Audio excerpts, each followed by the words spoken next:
लुकाचे शुभ वर्तमान.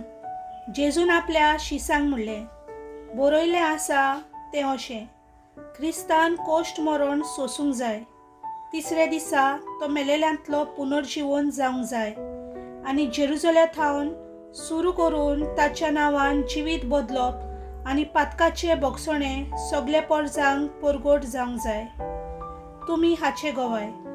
म्हज्या बापान बासायलां तें हांव तुमकां धाडटलों. म्हणटच स्वर्गावेले शक्तीन तुमी बरोसोर ह्या शारान रावात. मागीर तो तांकां भायर बेतानी पर्यंत घेवन गेलो आनी हात उखलून ताचेर ताणें आशिर्वाद घालो आनी घडलोलें तें हें. तांचेर आशिर्वाद घालता आसतना जेजू तांचे सोरशिल्लो कोडसोरून आनी देवान ताका स्वर्गार उबारून व्हेलो आनी ताका नमस्कार करून ते व्हडले कुशेन जेरुसल्याक परत गेले आनी थांबोन आसतना देवा मंदिरांत देवाची तुस्त आनी वडवीक करीत आसले. देवाचें उतर हें.